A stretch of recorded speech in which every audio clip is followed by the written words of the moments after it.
Okay, good. The mic's working. Ladies and gentlemen, boys and girls, and friends beyond the binary, hello and welcome.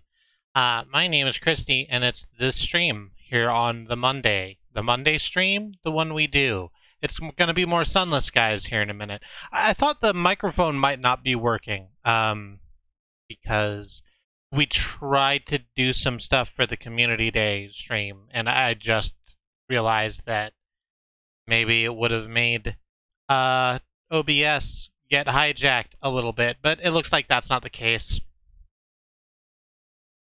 Yeah, you're hearing me? You're hearing me, okay. It's good and plenty. Bed Bath & Beyond. So, a couple of things I want to talk to you about before we move on to Sunless Guys proper. The first is a thing that we have been saying for past month and a half. It's something that should have been said for a great deal of time prior to that, and it's something we will continue to say until there is no need to, and that is that Black Lives Matter. Protests are still ongoing here in the States and across the nation.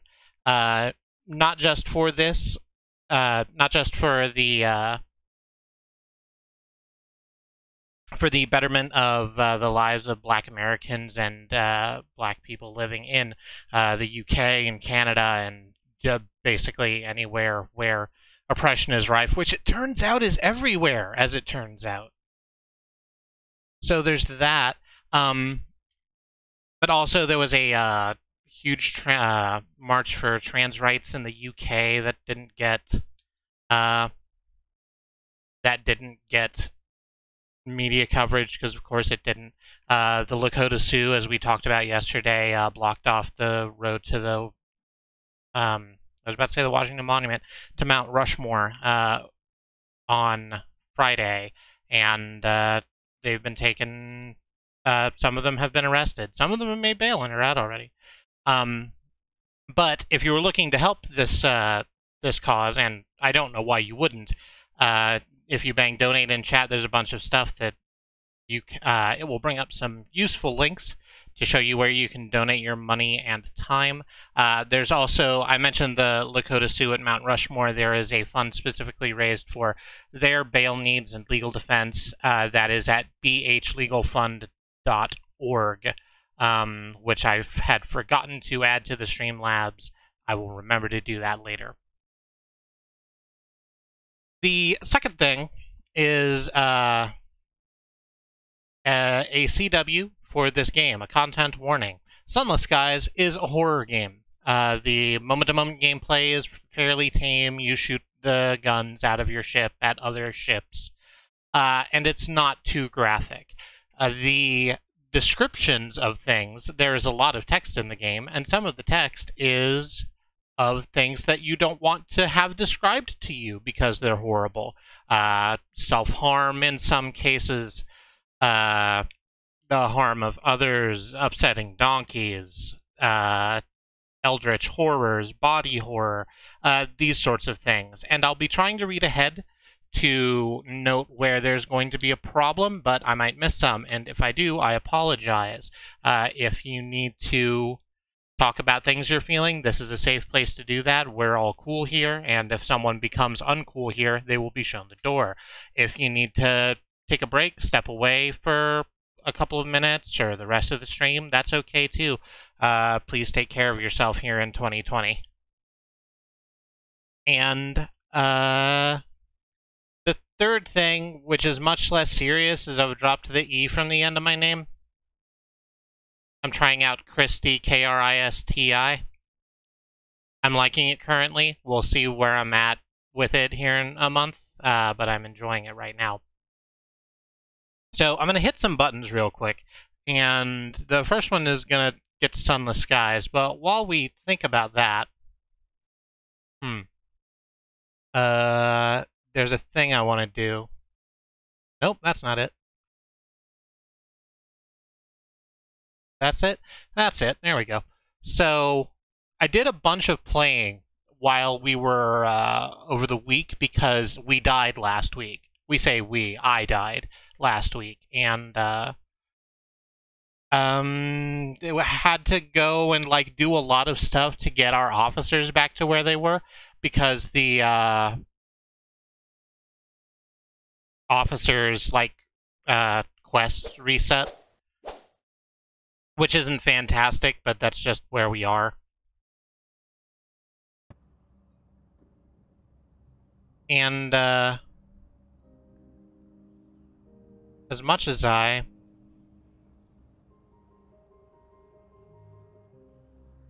don't enjoy that, we are back to where we were.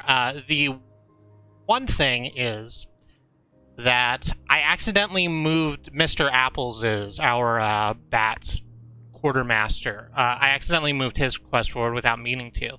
So actually, I think it's its. I believe the Chiropterans take its pronouns. But I did think ahead enough to clip that dialogue, so we're going to read that out right quick before we hit play in the game, just so you're not left behind. The prompt that I clicked was to ask what Mr. Apples wants. And the reply, to build something that lasts forever. I have a dream, it confides, picking at the hem of its claret cloak. An ear long and velveteen droops from its cowl. An old dream, an excellent dream. I would make my collection perfect. To do this, there is a corpse I must visit. Your kind named it Faith's Fall. Appropriate, I think. If I could travel there, if I had help in Bronzewood, I could build the thing that I need. For a moment, its eyes are the universe, garbed and glorious with stars. But you couldn't spare the crew, or the timber, or the time. Not for me, no, not for me. It ducks its head. The Chiropterous Hoarder wishes to build something at Faith's Fall in the Reach. It needs crew in Bronzewood. 6 pieces of Bronzewood and 5 spare crew. We might lose 5 crew doing that, but I really want to see what that is, because I did not finish that questline the first time I played through this game.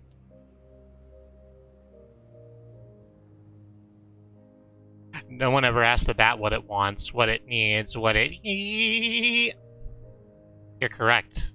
You're correct. Thank you, Katie. Also, hello, Katie. And hello, Xenon, and Mox, Bad Road. Andy might be here later. Riz might be here later. I'll say hi to them as they come in, but for now, let's jump back into the Reach. We are still in the Reach, because there's some other stuff we want to do here. So as we, I also think it's neat when bats say key. So, if you'll remember last week, the last thing we did was going to the factory, not factory, but the sort of apiary where they make red honey, which we have learned is made out of the memories of artists. And there's that. It's weird in there. And we did that because we, the smugglers at the Wit and Vinegar Company didn't know why they weren't getting their shipments of red honey. And we fixed that problem for them, so we need to go report back to London. But first, there's a couple of other things we need to do in Carolyn Center. So let's enter Carolyn's foyer. Might as well write a port report. And let's ask about Sarge's stuff for the Rat Brigade. The Rat Brigade needs or is trying to collect all of the numbers to open their old Sarge's lockbox, which presumably has their inheritance, I want to say. We'll learn more about it as we go along. But for right now, they just wanted to go to Carolyn. Hey, remember when I found that weird factory in Sunless Seas that I was paid to not visit or talk about ever again? Did you visit it again? I feel like I should visit it again. I think you should also. Rats, rats. They're the rats. Is it? I did not know that that meme was from a distasteful person. We are going to move away from it. Anyway, we have these much better cool good rats. An avoidance of repetition. The presiding Devil Risk glances up when you enter her office. On noticing the Rat Brigade, her eyebrow raises a fraction. We've never satisfactorily answered the question of rodent souls. How can I help you? She addresses you and ignores the rats. It transpires that the Devilis is able to locate It's Devilis here? I thought it was Devilris previously. I could be wrong. It transpires that the Devilis is able to locate Sarge's file remarkably swiftly. She does not hand over the slim folder, but reads it in silence. There. I knew he'd specified something, that those who came looking for that which he entrusted to us must first undergo penance, to avoid a repetition of his mistakes. It will require a shift in perspective that can be gained in the checkerboard garden. So I guess we need to go into the garden and grab a penance. Not fantastic. Let's try to explore Carolyn. Oh, the presiding Devilis wants to speak to us because we haven't done that yet. Let's ask about Carolyn.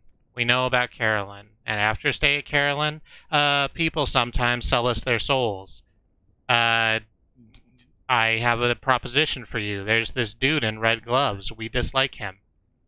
Bring me some evidence about that. Oh, right, there's also the repentant devil. Because we need to do this again. Let's just hit the button. Did we persuade him to withdraw last time, or did we let him show the Devilis how she's wrong? Which of these did we do?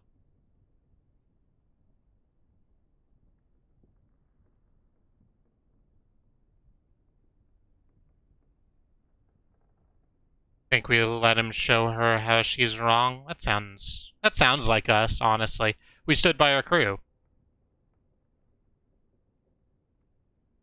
Sure. He adjusts this mirror to reflect futures, adjusts that blade to cut off the sense of smell. He leaves penitents howling.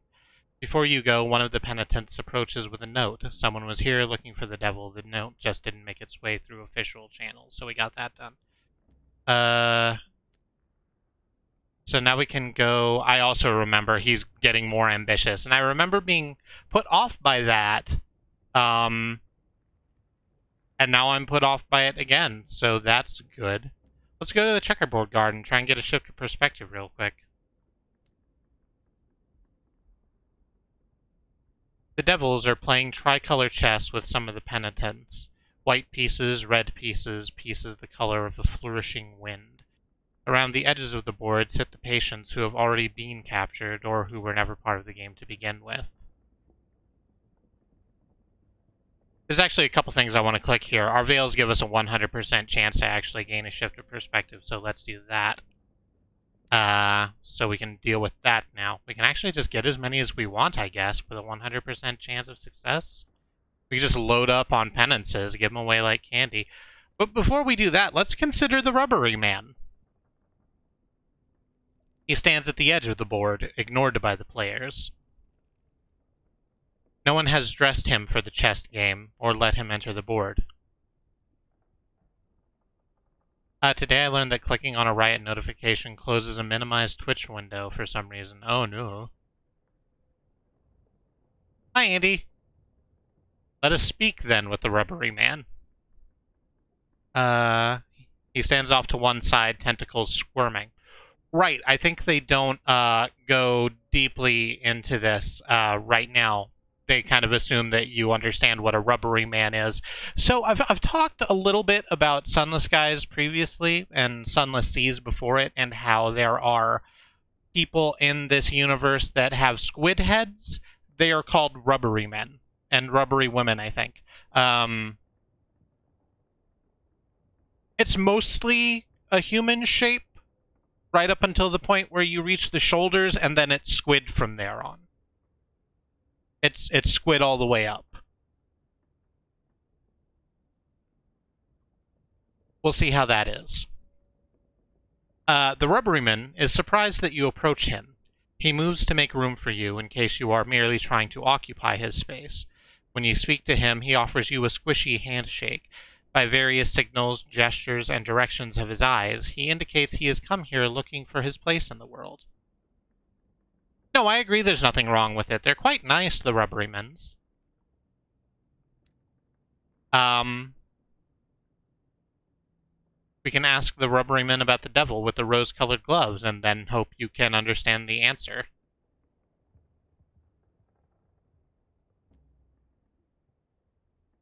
The rubberyman holds up one tentacle, representing the devil with the rose-colored gloves, then holds up another tentacle. After a moment, he twists the two together. Are the tentacles meant to be kissing? Is that what that is? When you look blank, the rubberyman repeats the pantomime several times. Perhaps the devil has a lover? Perhaps the devil loves the rubberyman. Perhaps the devil enjoys exotic forms of dance. We can redeem the rubberyman real quick. Conversion requires a change of understanding as an alteration of state, both sudden and permanent.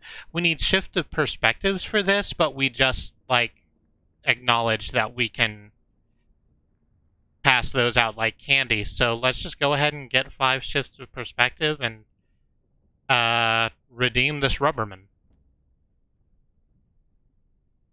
What if we kissed in fallen London and we were both tentacles? That's very good. We now have 2 of these. We now have 3 of these. We're gonna do it real quick. Just this is kind of real quick redemption. Just a speed run of redemption right now. All right, we have 5.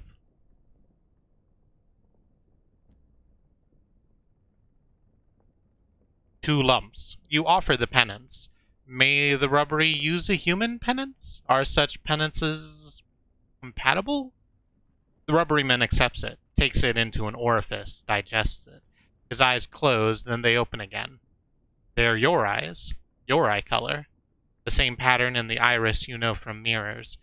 He stares around as though seeing everything for the first time. Thank you, he says. Perhaps he has grown your tongue and teeth, too. Then he places 2 damp objects in your hand and walks away to the staircase. Well, it stands to reason his original eyes had to go somewhere. We've gained 500 experience and 2 uncanny specimens, which is what we're calling squid eyes currently. See, no, Andy, no, he didn't steal our eyes, the rubberman. Instead of that, he copied our eyes. It's not theft, it's file sharing.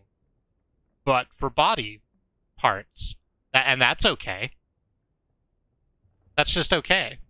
If we had a curdled soul, we could cure that here, but we don't.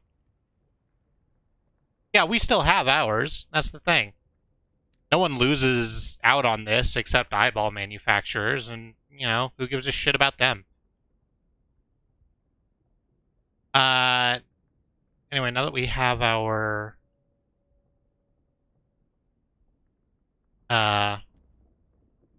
shift of perspective, let's see if the deviless will give us the time of day.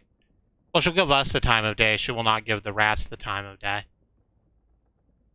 Take the Rat Brigade back to the presiding deviless. You have been cleansed of Sarge's sin. The Rat Brigade looks almost contrite.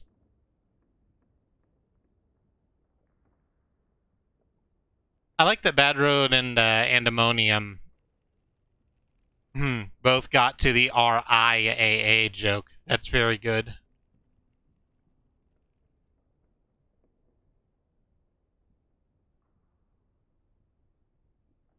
We remain drift compatible. That's great. I don't know why occasionally I call you Andemonium instead of just Andy. My brain is just reading the chat and goes by what it's saying. I apologize if that's weird. A single sheaf.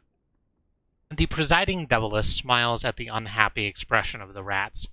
Much better. She passes over a single piece of paper from the Sarge's file. It smells of incense and jasmine, as though jasmine were not a type of incense. Hookah, Cinder explains. Sarge did like his luxuries. Oh, no, that's Cinder's. Hookah! Sarge did like his luxuries. The writing is minuscule and brief. The vault is at the central office of Halliage's bank. The account was opened in London the year before the blockade of New Winchester. The deviless is already working on a new file. You have, apparently, been dismissed. Alright. It's not at all weird. Also, I love the irony of stealing the RIAA and a bit about file sharing. Yeah.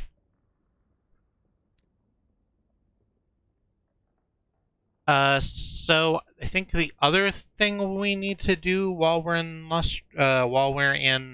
the Reach is go to Lustrum. The amiable vagabond wants to go back to what he claims is his old stomping ground. So I think we can get that done. Did I take any commerce quests while I was doing this? I did not. Okay. That's fine. We're also running low on fuel, but that's also probably super okay. Hey, Riz.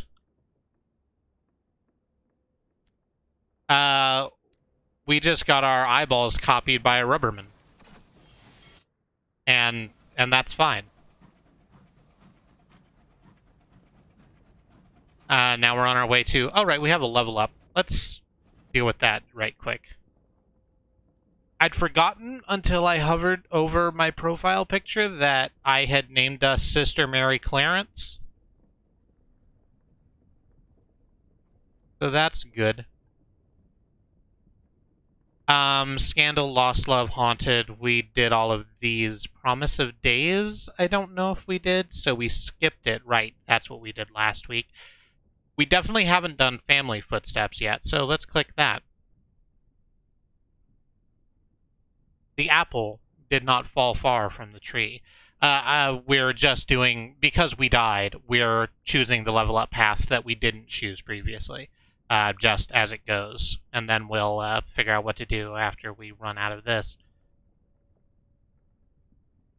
The apple did not fall far from the tree. The way you turned out came as little surprise to those around you. Passed from a mold, they said.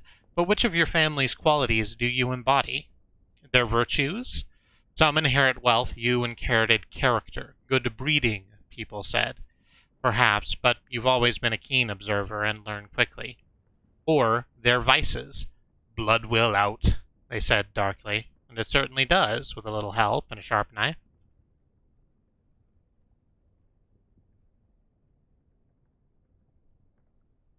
Riz's Neverwinting went swell. He just joined Acquisitions Incorporated. It seems to be how they weed out unqualified applicants. Unqualified applicants in this case meaning a pile of charred bones on the ground. Vices, probably? Virtues or vices, friends? Which one do we want? Vices does seem more us. And I think we also, like, decided that we didn't have a fantastic relationship with our family, so yeah.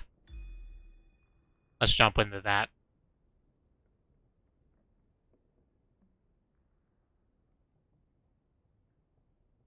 The liberation of night. You rejected the liberation of night. Revolution is pragmatic and begins in the streets. That's good. Our veils are just whack-tastic. Like, that is over 60. That is so much sneaky we have.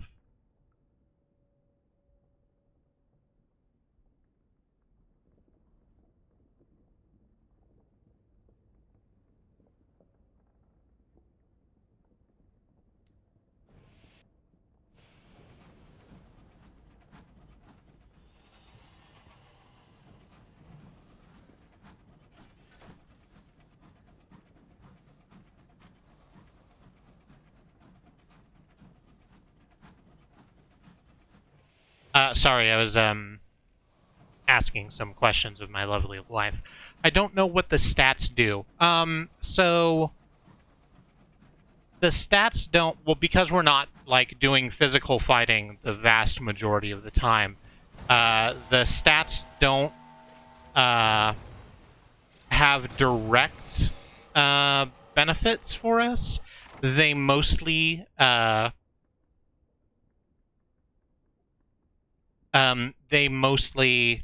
determine what kind of checks we'll be good at and what kind of equipment we can carry. Like if you look, well, just right here, our iron gives us a 100% chance of success here because we have, because there's a threshold and we've absolutely passed that threshold, so this is no longer a problem for us. Except we want sovereign, so we're not going to do that. And if we look at our possessions, do one of these say? Yeah, like the our minigun here. If you look down at the very bottom, it says we require Veils at 25 in order to use this. So that's what our statistics do. Our hearts make us better at understanding people. Our Veils make us better at sneaking around. Our iron makes us better at punching through things. And our what's the fourth one? Mirrors makes us better at observing the world around us. So that's kind of how they filter what checks will do what things.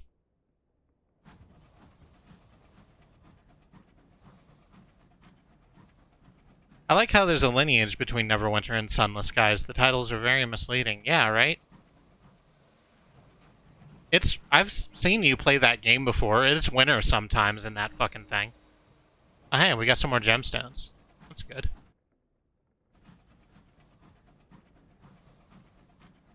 And in Sunless Skies, there absolutely is a sun. We saw it last week. It's terrible. It's turning everything to glass slowly.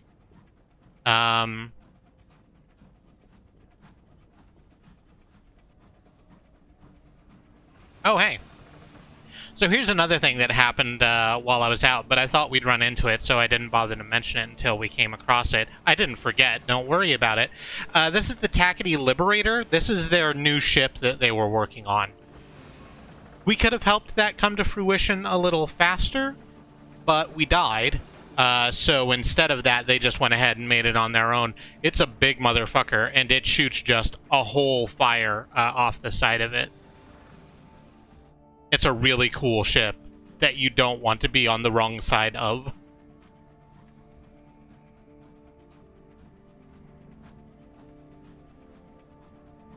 There's like 6 different canon reasons it's called Neverwinter. I think in most stories they're all considered myths. That's great.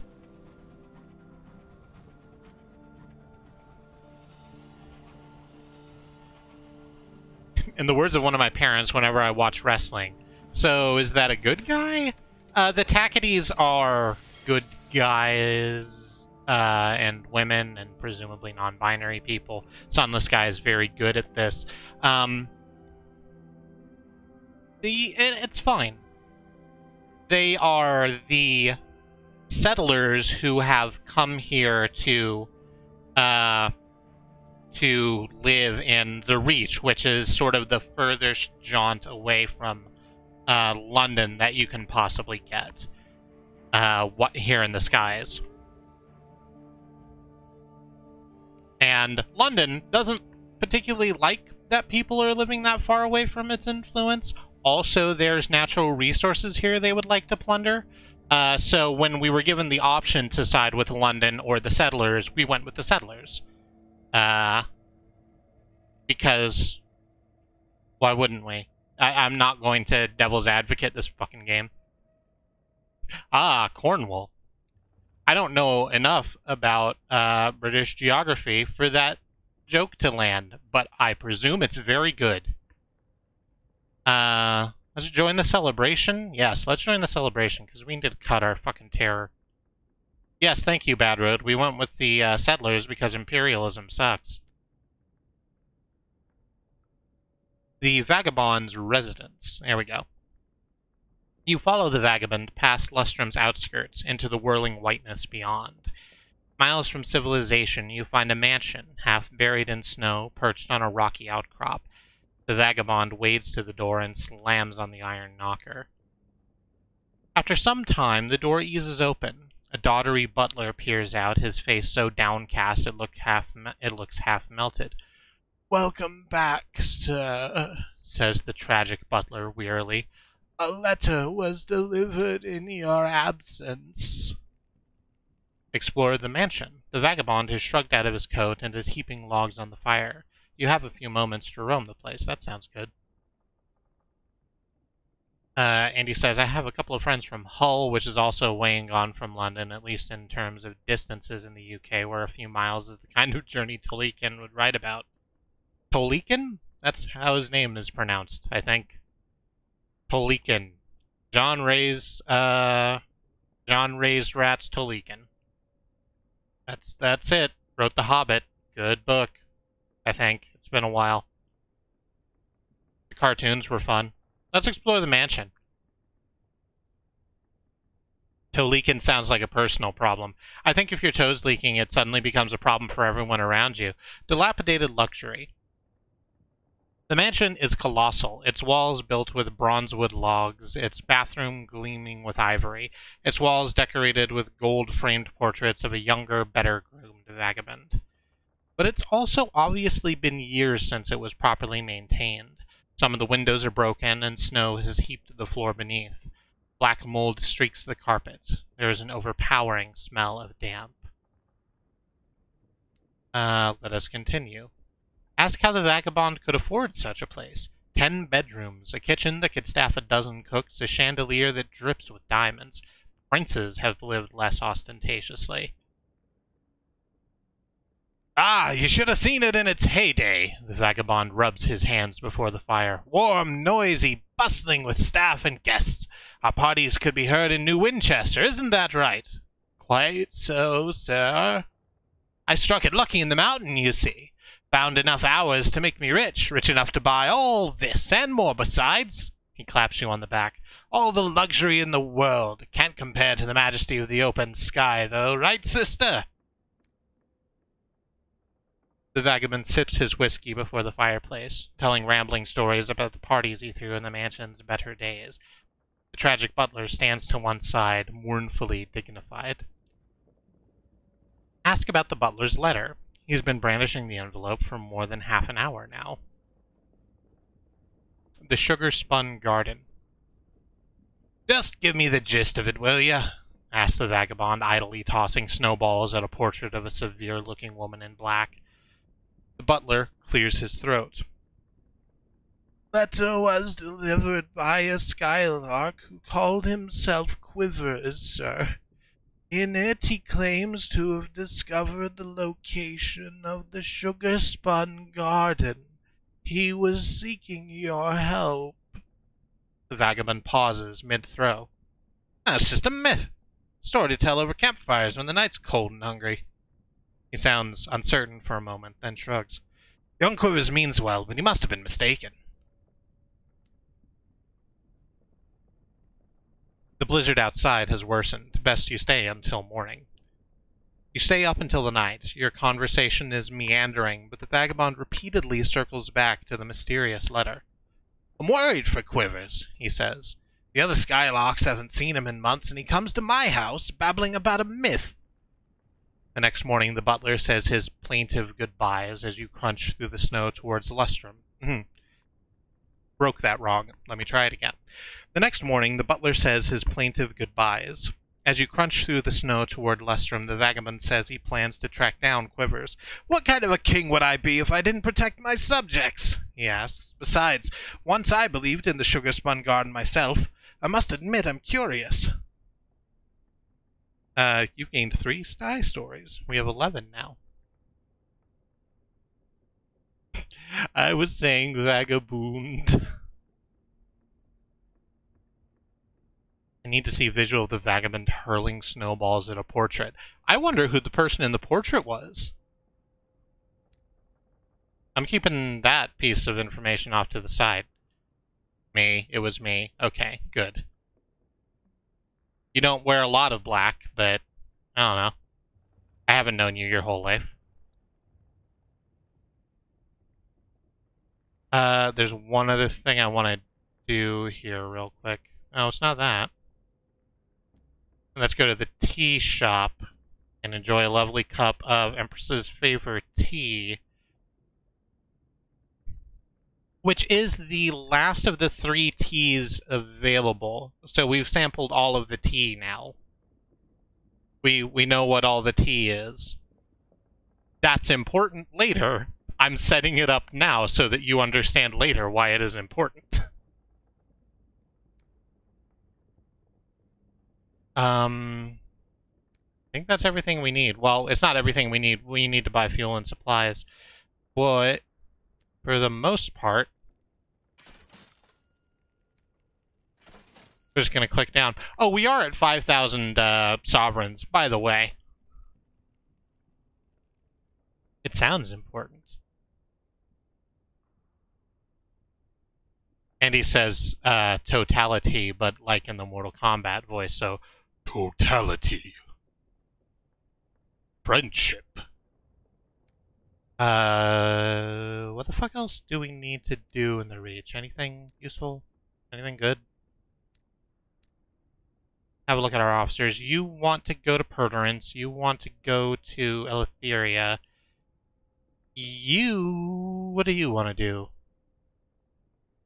You need your voice back. You need Chorister Nectar for that. We can get that here. You want to go to Faithfall, which is here in the Reach, so let's sort that out too before we go back. Actually, before we do that, let's just have a bit of a chat. Let's ask about the other masters. Indeed, what happened to the other masters of Old London? Complications happened, to say the least. Her Majesty came to regret her arrangement with us. She reneged and fled the Fifth City for the sky. Most of my colleagues remained behind, fat and sleek and content, at the heart of the new Sixth City, but a few of us had languished long enough in the dark. We saw the chance to return home to the heavens, so in secret a few of us followed you to the sky. Most of us did so quietly. One of us made too much noise, and Her Renewed Majesty overheard. It has a job now. Tragic.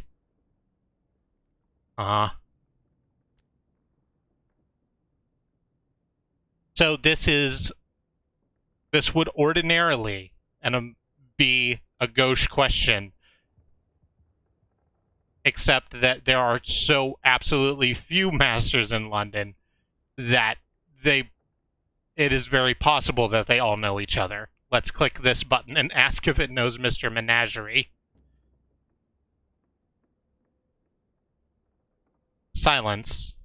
The kind not unlike a man trying to recall a favorite meal, overtakes the Chiropterous hoarder for an interval. At last, it brightens. It sells delicious things. Okay. Good. Sells smaller bats. That's not a problem? Okay. We did the Repentant Devil, we've done Amiable Vagabond.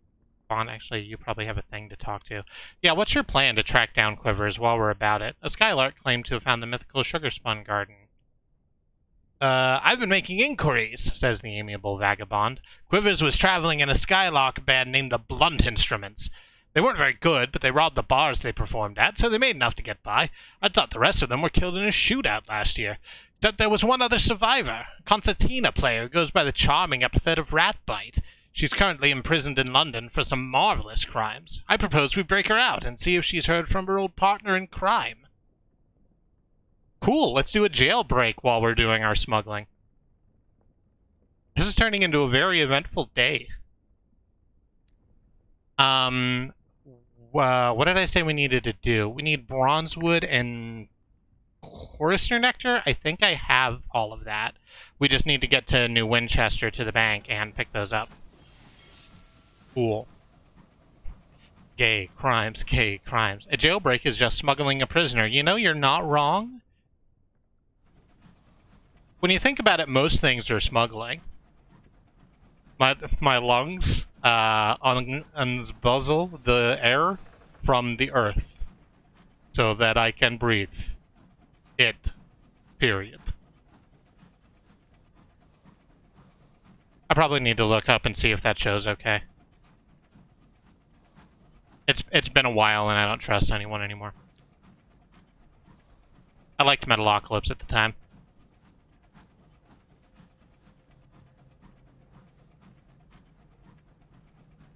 But for right now, we're just gonna making our way uptown. Floating fast, hoping we don't get jumped by a bat. Here's some shit out here, it's kind of fun. Make sure we don't get jumped by anyone. You know,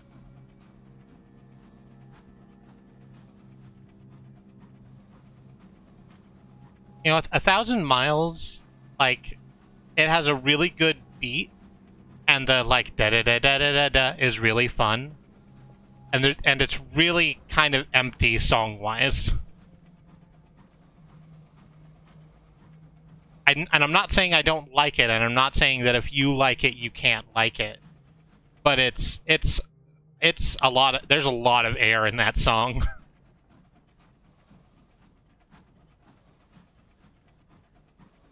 But 500 Miles is better than 1,000 Miles. I agree, just because the Righteous Brothers have, like, good Scottish accents and introduce the world to the idea of habering, whatever that means, and I think that's good.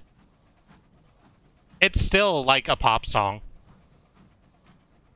Hi, welcome to my opinion corner, apparently.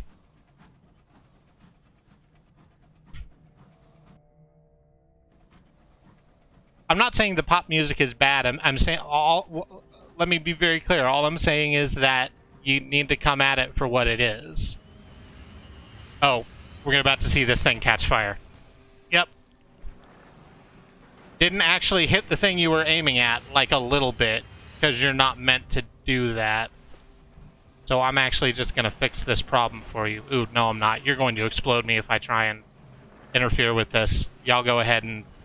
I'll go ahead and deal. You got backup. That's probably fine. You all deal.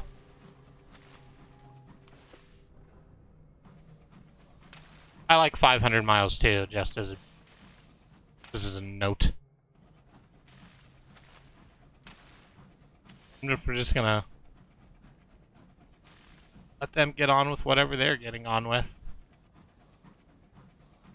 I think it's bad when you need backup to deal with, like, one little, like, squidgy thing. It's actually very unsquidgy. Like, for all that it looks, you know, like a very small whale or something, it's made out of, like, fossilized rock. It's fucked, actually. Riz says, Captain, we tried to take out a fish, but the fish was too strong, and Andy counters with, that's Jaws. You're describing Jaws. Which is correct and horrifying.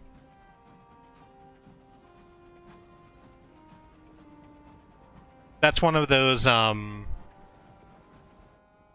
that's one of those great Twitter games that goes around. The, like, ruin a... or, like, explain your favorite film badly. Come back with a bigger boat. Do we have enough crew? We do have enough crew. Let's go to the bank. And we need... oh, this isn't enough bronze wood, but we can buy bronze wood. We have plenty of money. And we need... Forester Nectar, let's grab that first. And sort this out. Restore the clay conductor's voice. Actually, I don't think we've read the whole description of the clay conductor, so let's do that first. Excuse me. The clay conductor has taken a berth in the back of your locomotive. He has made no attempt to personalize his cabin. All of his things, including the urn with his friend's dust, are stuffed into a suitcase that sits forlornly on the floor. He performs his duties with plodding diligence, keeps up the maintenance of the engine, ensures things run as you would wish them to, and ostensibly looks after the crew. He does not socialize, and when not working, keeps to his bunk. We can restore the clay conductor's voice. You've overheard him attempting to sing, but he gave up quickly. His voice was gravelly and out of practice. Some nectar might help lubricate the vocal cords. Lubricate, I went with. lubricate the vocal cords. A friend in need. The clay conductor fetches a spoon and several lumps of sugar. He mashes the lumps into the honey, then gargles the concoction. When he is done, you wrangle a little of his past from him. The clay conductor was in the clay choirs. His dead companion was a very talented clay chorister. What did I say you sounded like? You're Dorful. I have hopes of finding someone with as good a voice again. One cannot be a chorus alone. I've heard tell of a clay man in the most serene mausoleum. The clay conductor trails off, clearly desiring your assistance, but unsure how to formulate the question. He stares at his feet instead.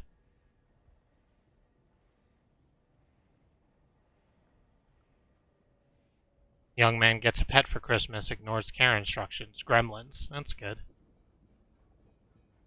Katie says, I like playing Jaws backwards, so it's about a shark who vomits up so many people they have to open a beach. Which is also very good. You, Forster Nectar, you want seeds, and I don't want to deal with that. Do I have seeds? I do not have seeds. Who the fuck sells bronze wood around here? Okay, so you want to go to the Serene Mausoleum. That's in, Albion. I don't need to deal with that right now. The other thing is bronze wood, which I think is back here in Trader's Wood. Yeah. And I think that's actually the only place I can get bronze wood. Oh no, I can get bronze wood from Polymer in Plenty's.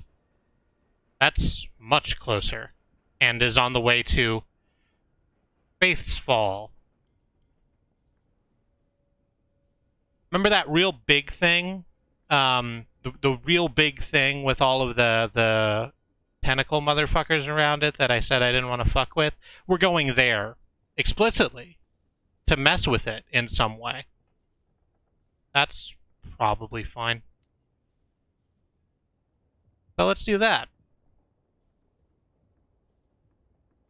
Right, Faith's Fall, that Star Wars parody. I thought Faith's Fall was the, like, last James Bond film.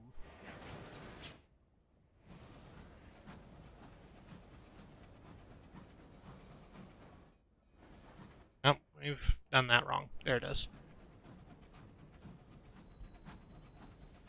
So, I want to, while I have some downtime getting from one place to another, and so that you all are not surprised, I think we may not finish this game. At the very least, not right now. There's other stuff I want to do, and I definitely want to get to Eleutheria and show you all that space, because there's a lot of interesting stuff in there.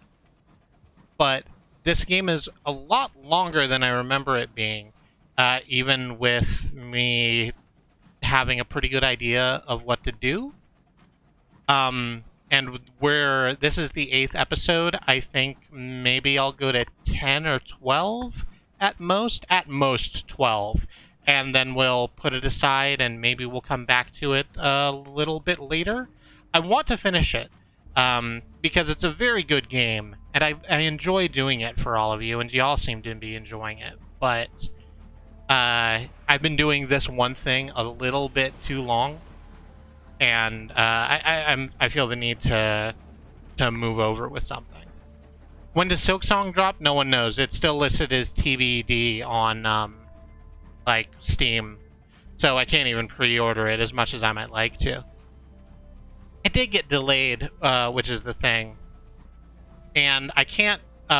This is something I talked about when I was starting this game. I can't live my life like Jesus is going to come back tomorrow, right? I can't live my life like Silksong is going to happen tomorrow and be worried about that. So I'm going to do this for as long as I feel like it, and then I'll put it on a shelf. We'll start something else, and if Silksong drops while I'm playing that, we'll put that on the shelf, and we'll come back to it later. It was originally going to be like this weekend, and then I think everyone's plans have just got super hot fired. How many bronze woods do I need? 6 pieces of bronze wood. Let's get that done. Oh, there's cheap bronze wood too. Let's grab 3 cheap bronze wood and then 3 regular bronze wood. Is it 50 sovereigns cheaper? That's a saving of 150? Yeah, that's good.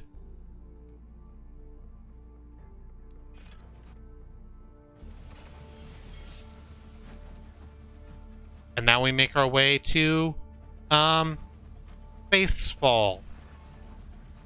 I don't know if I described it when we were, when we passed by it, the couple of times we've passed by it. Mr. Apples did call it a corpse, which isn't where you want to do most of your building, I think, on a corpse. I think it might be a better idea to build on rock or stone, maybe? I understand we're in the Reach, so, you know, it's the sky. You kind of got to take whatever you can put an anchor in. Like they've done wonderful things with fungus in this sort of back 9 here. But, as Katie is saying, flesh.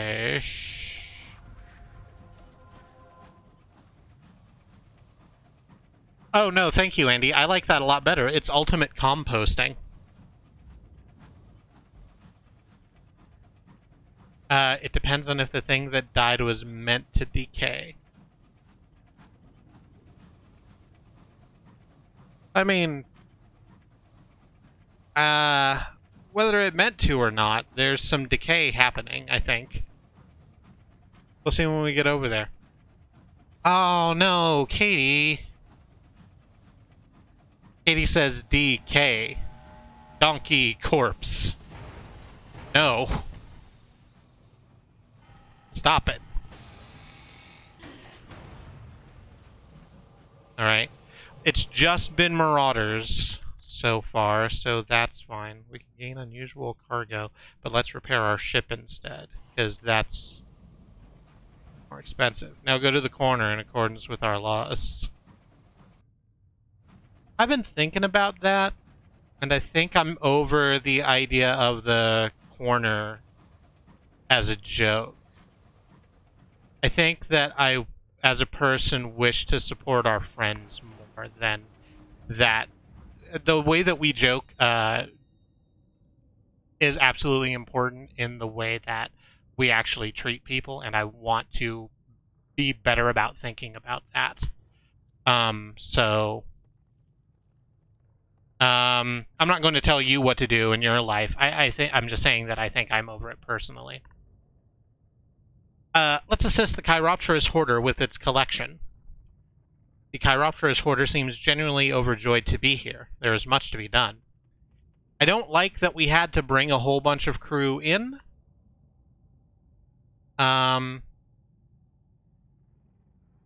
remains of the behemoth's carapace is scarred with sigils. Most are marred and broken, some still holding a sullen, resentful power. Your locomotive is stopped on a broad, flat section of the shell. The few sigils nearby are too cracked to risk much harm. Because they... well, I guess they do say it right here. What secrets might you find in the depths of a messenger corpse? This is the corpse of a messenger. The messengers were here before us. We saw one in a vision when we had fixed up Polymere and Plenty's circus. They're big crab-like things. One of whom is responsible for placing the giant obelisk next to the big top tent. And this is the corpse of one.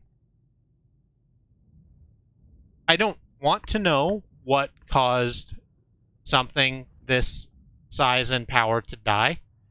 Hope I never have to. Let's assist the Chiropterous Hoarder with its collection. Katie says it wasn't me this time. Messengers like angels? I think that's kind of the that's kind of where they're taking the terminology from, but I don't think these are angels in the traditional sense. They certainly don't look like angels as classically described, because they're crabs. Just big old crabs. There's nothing of value here. This place is repulsive to us. The danger is extant in your time as it was in yours. You're right, Katie. I'm sorry. That is uncool of me. Crabs can be angels if they want. It's time to make a smokehouse. The Hoarder. Oh, right. So Mr. Apples is very interested in things that are trying to be immortal. So a messenger corpse is probably pretty interesting to it. The Hoarder hurries a handful of your crew across that monstrous carcass, its instructions giving rhythm to their labor. They build in concert with its directives, sawing bronze wood and scaffolding the walls. An unlucky number is ordered into the sigil-rotted cavities of the messenger corpse. The gland, bubonic as a citrus fruit, is left to swell without light, golden blue when lamplit. If you have eyes, you will not miss it, growls the Hoarder. Half returned. Bedraggled and slick with sweat and mucus, they report that they found the gland the Chiropterous Hoarder sought. Unfortunately, it was nothing but a worm-eaten clot of ossified tissue that they brought home. Almost worthless, raps the Hoarder softly. We may speak the Chiropterous Hoarder back aboard our engine. The gland your crew found was dried up and almost worthless, but the Curator does not seem without hope. Speak to it aboard your engine. We've lost 6 bronze wood and 3 crew. So that's exciting. We just keep losing crew. Also, our terror is just spiking because we're really close to the corpse of an ancient and hideous crab.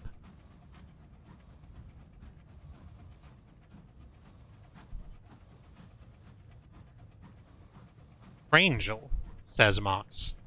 Like craisins.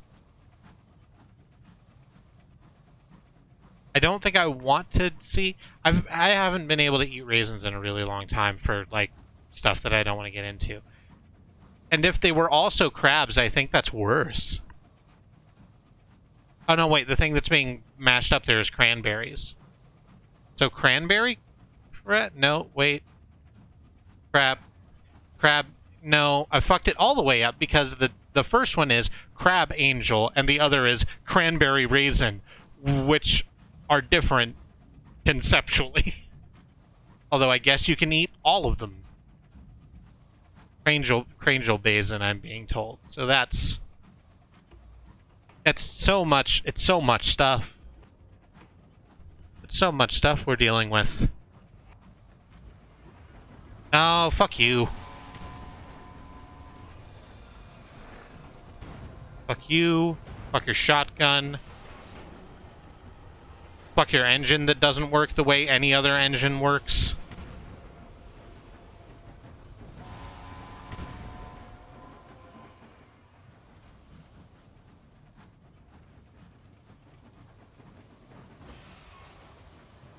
I just kind of say things with my mouth. It's completely fine that you say things with your mouth. The things you say, they're usually good. Let's find a Sky Story or Tale of Terror real quick. Maybe we should have gained hull, but we're about to stop back into New Winchester where we can get our hull fixed in the first place. I'm not super sure you can eat angels. Angel food cake, on the other hand. Oh, it's true, angels are a little more, I'm trying to find a word that isn't ethereal.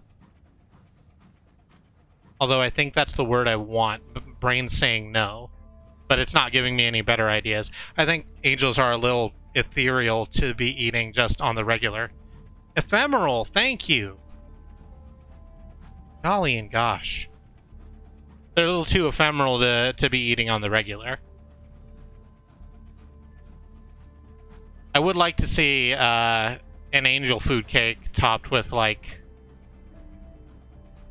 raisins and cranberries and craisins that's then also stuffed with crab. That's probably That's probably a terrible idea, right? You can eat most things with permission. The amount of times you can eat them afterward is variable. Angel crab cake. Yes, thank you. I used to have this reputation, and it was earned. For being, like, problematically obsessed with, this dish you could get at my local, Chinese food buffet, where it's like a stick, it's like it's just called crab and bacon because that's what it is, except that it's not crab. It's like pollock or whatever. It's just like a stick of faux crab meat wrapped in bacon stuck at the end of a toothpick and broiled for like an hour. And I would used to go out with my friends, and we would sit there at the Chinese food buffet, and I would go out to get my plate, and I would come back with a plate just heaped high with this one thing.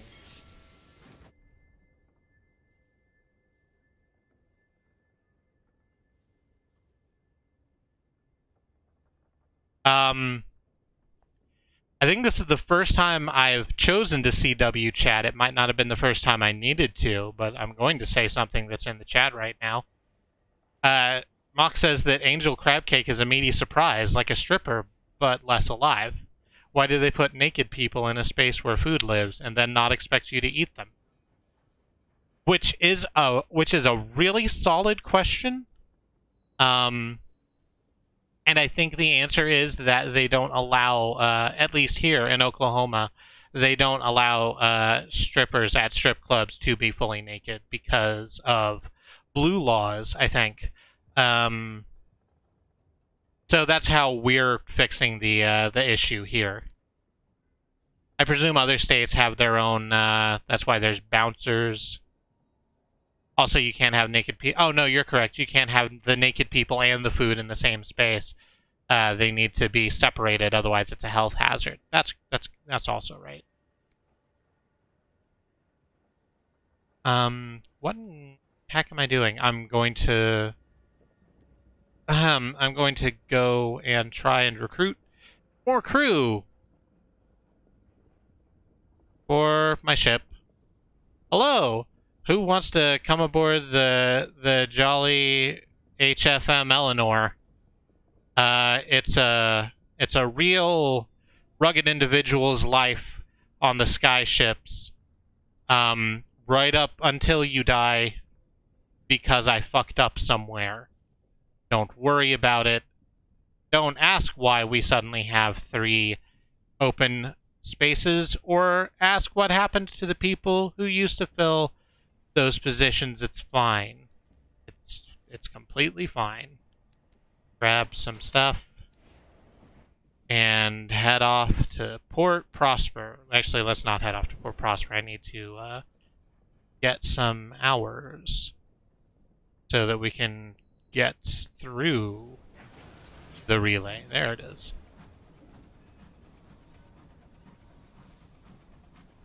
What about at home when you... Okay, I'm not gonna read that because that's actually... That's actually hitting a thing I don't enjoy. There's no way that you could have known that that was a thing I don't enjoy, but I'm gonna put that to the side. Andy says, we have good news and bad news. The good news is we're hiring. To shreds, you say. Possums are always naked. No one give them shit for it. You're not wrong. But also they sort of frown on the idea that possums are where the food is.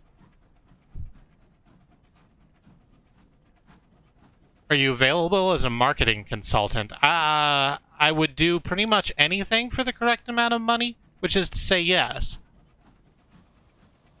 No, don't worry about it, Mox. It's completely fine.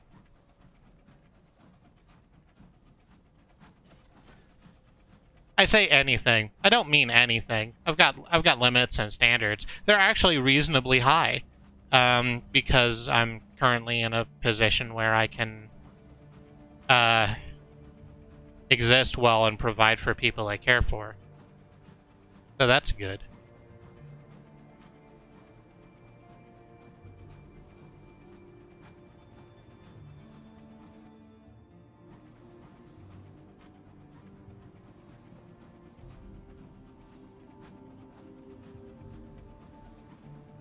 We're just gonna hit everyone's favorite monument real quick, the memorial to the unknown rat.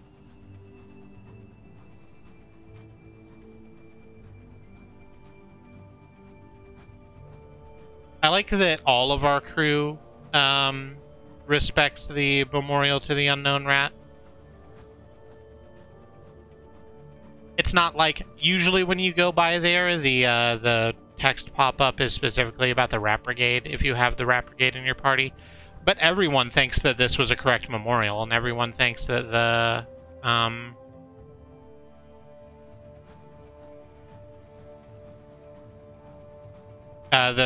unknown rat was a incredibly brave individual. Ooh, what's this? You settle down beside a cold, silent homestead. The windows are boarded and the door locked, but the foliage in the garden hasn't grown wild. It was abandoned in a hurry recently. Let's leave, because that's going to lower our terror, and also we are not going to do well on that roll.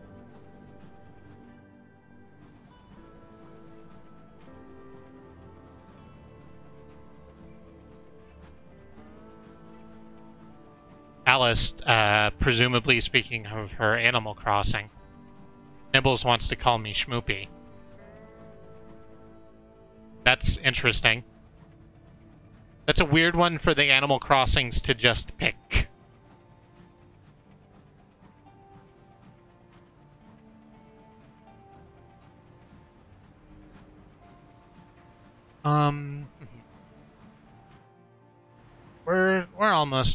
We're almost back in Albion.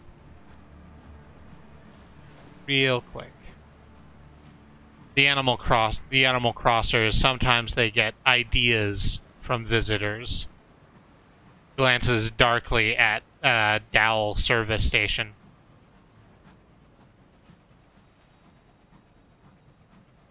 I don't know, one of my villagers came up and asked me to, like, have a secret greeting that only we have, and so I learned a couple of lessons about words that aren't allowed in Animal Crossing. Let's present ourselves to customs. We have nothing to declare and nothing to hide.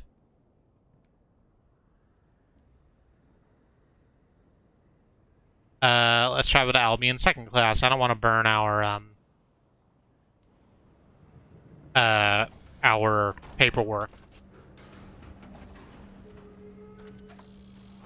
I can't say intersex, presumably because the word sex is in there. Yeah. Yeah. Most of my villagers are really into fish. Yeah, we got a big fishing tourney coming up on the weekend, I guess. I'm gonna be interested in that. Fucking CJ was over at my island, and I love CJ, but I do hate CJ. I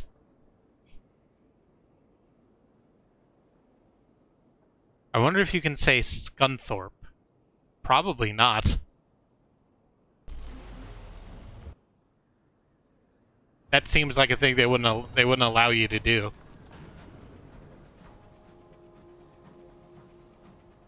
CJ is a handful, but he's so like actually earnest about his love for fishing, and B so clearly in love with his partner that I just go, oh, you quit fucking taking selfies of me without asking my goddamn permission, but you're fine.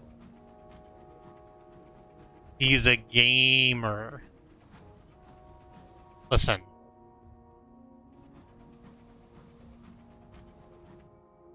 Esport. Yeah. Fishing is not an esport. I don't care what he says. I know it's a sea sport, and I understand that's the joke. It's a bad joke and sucks. Like all the Animal Crossing jokes. That's part of why we like Animal Crossing. Yo, catch these fish and only these 3 fish, or else everyone on YouTube will hate everything. Listen, you can't stop YouTube from hating everything. It's just not the way it works. YouTube has some very specific ideas for what it wants. What it wants sucks. We dropped any frames today? We haven't dropped any frames today. That's good. I don't know why that entered my brain suddenly. We haven't had problems with frame drops for the last few days since the blowout when we were playing Tower Unite. But hey. All right, thanks. Shoutouts to YouTube. If you're watching the VOD on youtube.truck.community, like, share, and subscribe. Peace sign, cat ears. There's a number of YouTubers that I enjoy, but the like this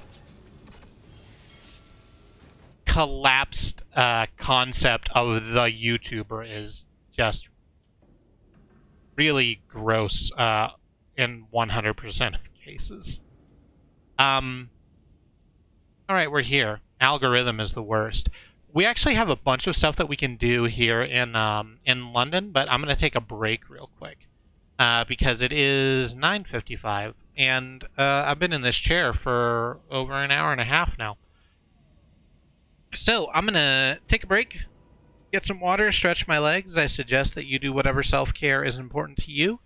We're gonna run a quick ad break while I'm on the BRB. If you watched it, we would make some pennies. If you choose not to watch it, that's fine also. Control what you can control in 2010. If you are in chat live on Twitch, this would be a good time to check out the links that come up when you bang donate in chat, or just do some research on your own. Like I said last week, just Googling Black Lives Matter petitions is a very good way to get hooked up with something that's doing a lot of good at ground level. If you don't have money or a lot of energy to donate to this wonderful to this movement. And I think that's everything I need to say. I'm gonna come back to you in 3 to 5 minutes. We'll see you then.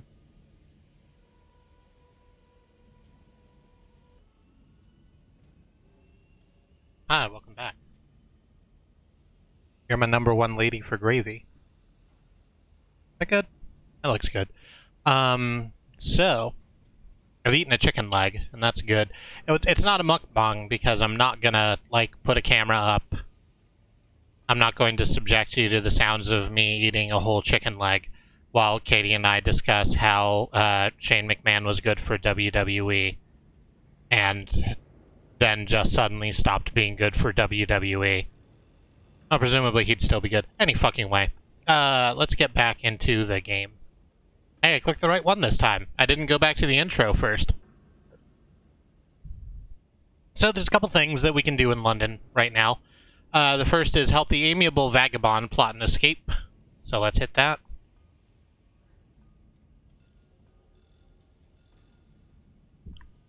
The vagabond has managed to procure blueprints of the jail where Ratbite is being held. He is excitedly planning a pointlessly intricate scheme to get her out. It involves disguises, distractions, the extremely irresponsible misuse of hours, and 2 separate explosions. We can pull off a complex, ambitious heist if we put together some stuff. We actually have this stuff, I think. We could just do this. Or we could just use our connections to quash her trial if we had a cryptic benefactor. We don't. I've thought about doing mukbang, but the problem is I don't want to use a camera. Yeah, that thing that you use that puts, that makes the slocks go on stream, that probably would have difficulties with food.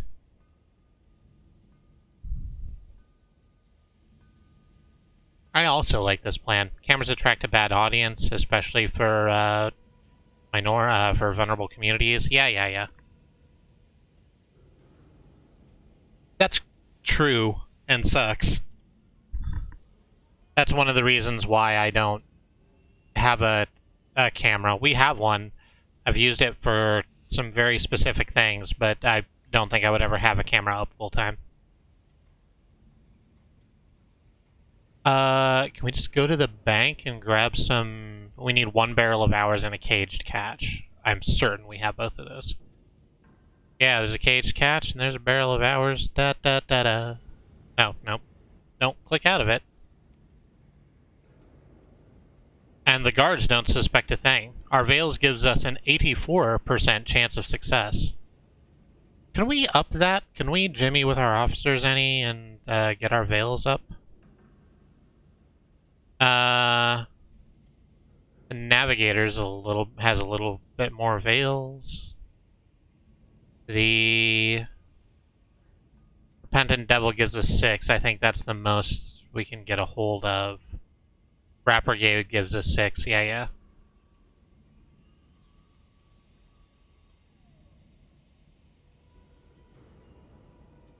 Now only gets us up to 87. Okay. Loading ready run gets trolls, but they have a lot of mods. Also, they're mostly white dudes.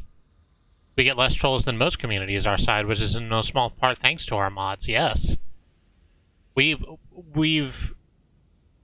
helped create a space where our community is good, and I think that that's very useful. I like being here. I like streaming, and I like being in our friends' streams because it's just a fun place to be. We did manage to pull off a heist. Let's see what happens from here.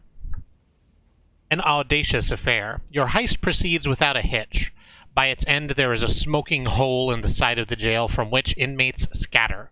Most of the guards are still attempting to exit their command post, slowed by a tide of hours, and your caged catch, now uncaged, is rampaging in a manner likely to keep the rest of the guards thoroughly occupied.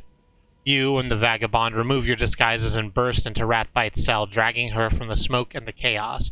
The vagabond is racked with laughter as you return to the engine, with Ratbite stumbling between you. Talk to Ratbite via conversation with the vagabond, and then it shows all of the stuff that we've gained and lost. So, when I did this on my last playthrough, I had quite high affiliation with the establishment, which means I had a cryptic benefactor available to me. So I chose that option as opposed to helping plot an escape. And the text for that is just you click the button and it says you tell the vagabond that this can be solved via conventional means. The vagabond looks very sad and just rolls up his blueprints and goes, okay.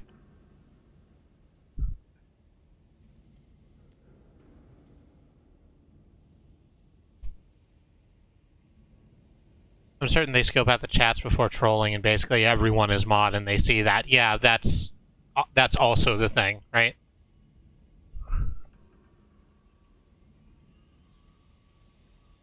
The vagabond can usually be found in good spirits and good company. We did that already. Talk to Ratbite over dinner. The jails in London have a cavalier approach to provisioning prisoners. Once she's eaten, she will tell you what she knows about quivers. Secret signs. You, Ratbite, and the vagabond dine together. The vagabond is laughing raucously, telling horrible jokes. Ratbite says little. She's gaunt, hollow-eyed, all sharp angles and scars. Quivers was obsessed with fairy tales, she tells you. He said there were some Skylark signs scattered around the skies that no one knew the meaning of, not even the oldest of Skylarks. He believed they'd lead him straight to the sugar-spun garden if he could translate him. She pulls out a small notebook from her pocket. He left this with me. He collected all the undeciphered signs except one. Last I heard, he was headed to Achilles to find it. Head to Achilles and copy down the mysterious sign. You have been given a book of translated Skylark code. Find the final untranslated Skylark sign in Achilles. I think that's in Eleutheria, so we don't have access to that yet. We'll deal with that later. Actually, I think if I hit it in the journal, it'll say specifically that it's in Eleutheria. No, it doesn't, but it is anyway, so whatever. That's fine. The other thing we can do here is for our rat friends. I'm sort of trying to front load as much work with the officers as I can get a hold of, and the reason for that is that they are the thing that gets set back the farthest if we die. So they're my main priority. Like, going out and experiencing stuff in the different ports is fun, and I like it, and a lot of them have cool tales to tell inside them, but losing our officer progress is so brutal because there are so many of them now, and it's rough, and there comes a point where if you get it to a point far enough, then they won't revert back. So we're trying to make that happen. Let's explore London. I think we have something to do with the... We can look for the Baroness of Hell. If we have Immaculate Souls, we don't have that.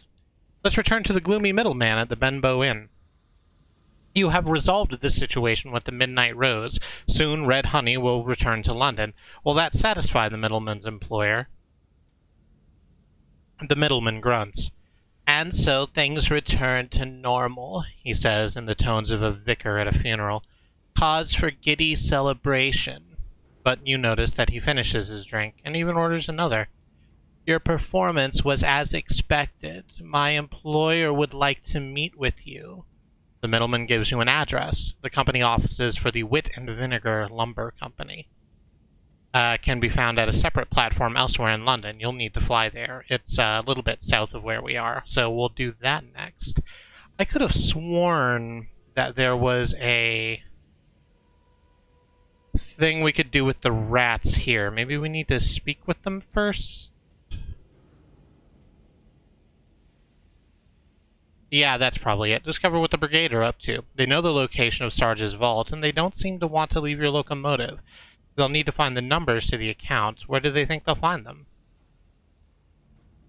The air is thick with the scent of jasmine, which I'll remind you is a kind of perfume. The rats have acquired a hookah pipe and are reminiscing over their lost Sarge. Albrecht twitches his immaculate whiskers. His immaculate whiskers. I jumped on the accent before I was ready. Sorry. We need to find Vilma, our strategist, but it will be awkward.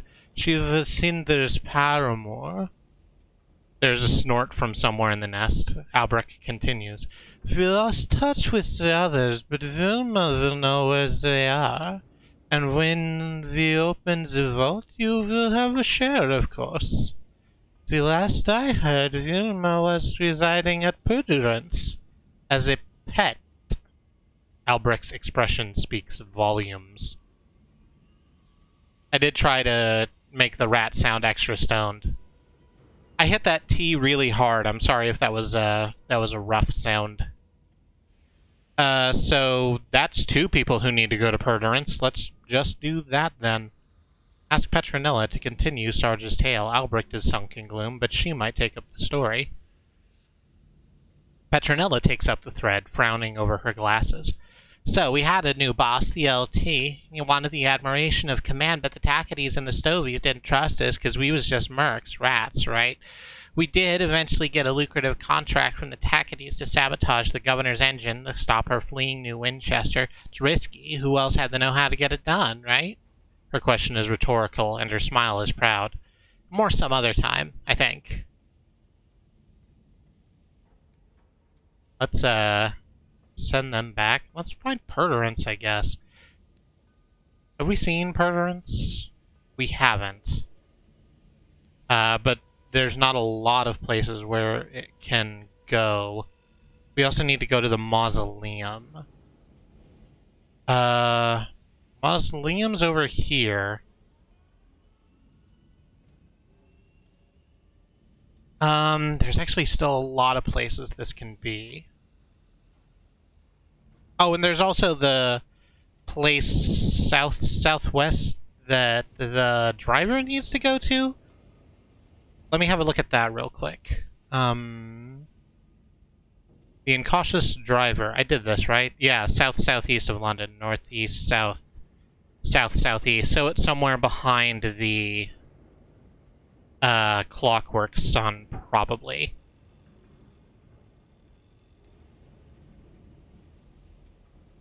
So I'll tell you what. Let's just load the fuck up.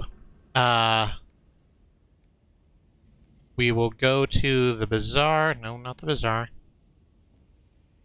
Go to Spitalfields Market? Yes. And just load up on shit, and we'll go straight down to try and figure that out first. Because I like our driver, and I want them to feel better. And this will help them in that endeavor. It's also the place where we kind of have an idea of where it is. And we'll stop at Wit and Vinegar along the way and get our smuggler on. Is the driver a baby? Huh? Like that movie? Baby Driver? They're an NB driver? I don't know if that's the same thing.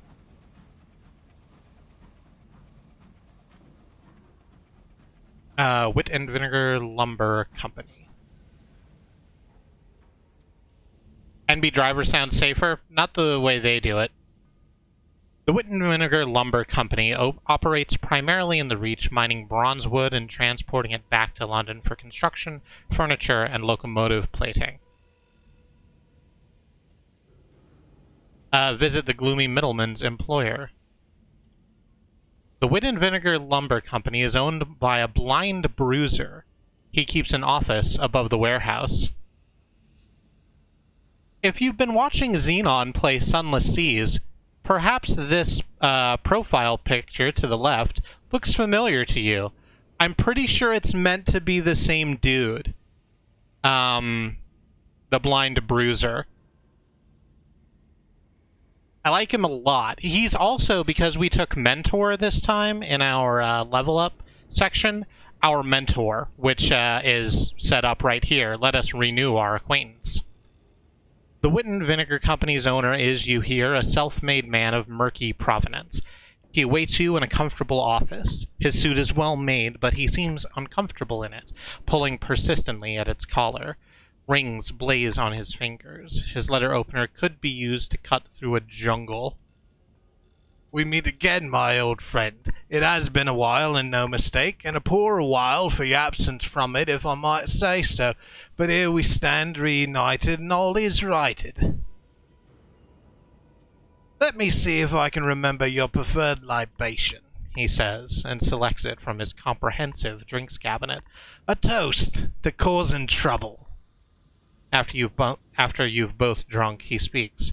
I apologize for making you run that errand to the flower port. For me, there is no question of your ability, of course, but certain of my fellows needed a demonstration, and accusations of favorable treatment can cause ill will, and that gives people in our line of work funny ideas. What is his line of work these days? He grins, and the lamplight burns on a gold tooth. Smuggling. Ask how to become a smuggler. A pertinent question, very pertinent indeed, and if you will permit me to observe so, and I trust that you will, us being bound as we are by bonds of mutual admiration and respect. All that is required, if I may be so immodest, is a word from me in the right ears. I have already taken the liberty of conveying that word, and opportunities to procure and supply contraband will now be made available to you. In fact, there's a juicy little opportunity waiting already to carry a consignment of materials from London to Pan. I would encourage you to snap it up. I'm sure you have further questions, being as perspicacious as you is. I will strive to answer them. You are now eligible to take advantage of smuggling bargains and prospects. Pan is also in Eleutheria, so I think this is the vector by which we will get started moving to the next piece of heaven. But right now, I don't want to don't want to deal with that. So Wit and Vinegar has a couple of shops over here, and the shops are quite interesting. The first is the bazaar. So this is much like the bazaar that we find at other center ports, like New Winchester and London, except it's full of smuggling jobs. Instead of ministry-approved literature, we are selling trunks of illicit literature, for example. There's other stuff. And bargains are sometimes available, but not right now. There's also this. So they sell trunks of illicit literature here, so we could pick some up and take them to Mos Eisley or wherever they're going. There's also these wonderful things that we can snap onto our ship. The Wit and Vinegar sawing device. It's a drill, like the drill we have, except it also has 2 hidden compartments in it. So we're going to, if we choose to, be smugglers, and I think we're going to, just maybe not right now. When we go through the gates like we've been doing to get from one sphere of heaven to another, we've just kind of been blowing past the part where we present ourselves to customs because we don't have anything to hide. If we are carrying illegal materials, then we can hide them in hidden compartments. And if we have more illicit materials than we have hidden compartments, we need to make a roll on whether or not we're found out about that. Illiterature, things that make you wish you couldn't read. I'm so glad that I'm Jared, 19. Yo, what up? I'm Jared, I'm 19, and never fucking learned how to read. We should get some approved literature and some illicit literature and put them next to each other in the hold. See, that's smart. You get 50 stacks of crates, and the top 10 all have regular literature in it. They're not going to check all the way to the bottom. Fuck them. We also have a winch and pulley that's just more hold. And concealed cavities, which is exactly what it sounds like. We're not going to do any of that just now, but we'll come back for it.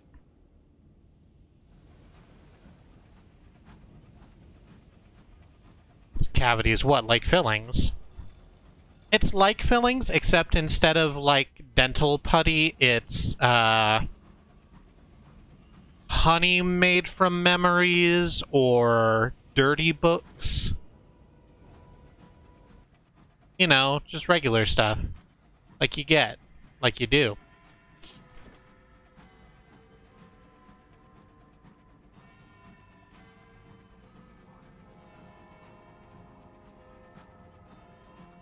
Manifestations of Stories Untold is very good. Physical Severates.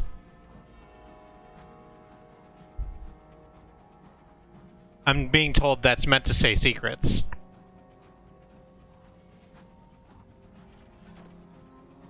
You just bought crime holes? Well, not yet, but we'll get there. Right now I wanna focus on our officers. And I think at the end of our jaunt today, we'll come back to Wit and Vinegar and smuggle some stuff into Pan at the beginning of our stream tomorrow. Or not tomorrow, but next week, next Monday. No, get away. No, everyone hates you. Quit being like you are.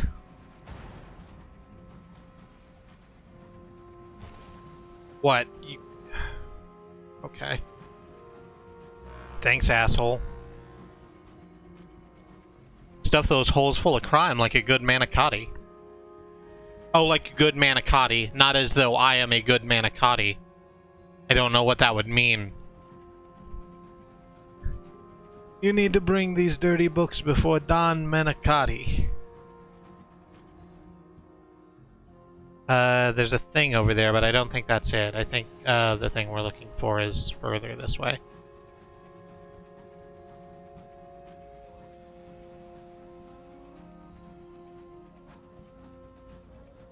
Making our way through the...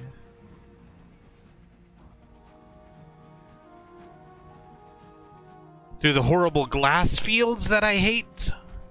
It's very bad in here.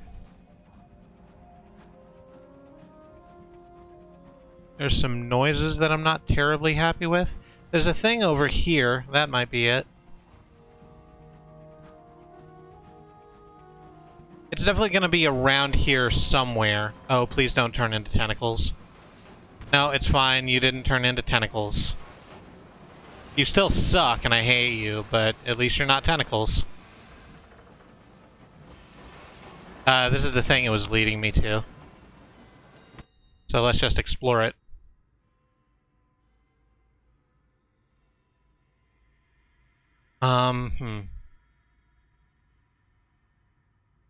The enterprise of Albion does not rest. Its skies are littered with abandoned construction, derelict factories from its earliest foundation, homes that have yet to be lived in, and workshops for industries that proved irrelevant in the heavens.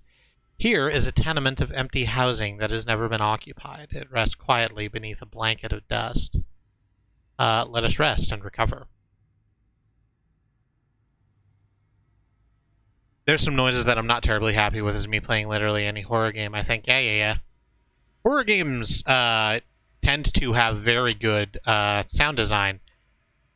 Because playing a horror game with headphones on should be an hideous experience. And Fallen London, and Sunless Skies in particular, really does it. Really just knocks it out of the park with its sound design. Alright, come on. Do whatever you're gonna do. I'll send my bat out while I wait for you to make a decision for how you want to try and come at me. That looks like it's not south-southwest enough. But it is really far away, actually. Took a hit. Alright, let's go get this, and if this isn't it, then we'll loop back this other way. Although I'm really afraid with the way that the rest of this area looks that this is going to be a time rift. The sky is deep here and the winds are hollow, it says. Let's... because I'm not seeing a physical thing. It says there's a... oh. There's some hours. That's good. There were some tackities protecting the hours. We are... oh, wait, no, we're not homies. Past life me used to be homies. That's definitely too far north.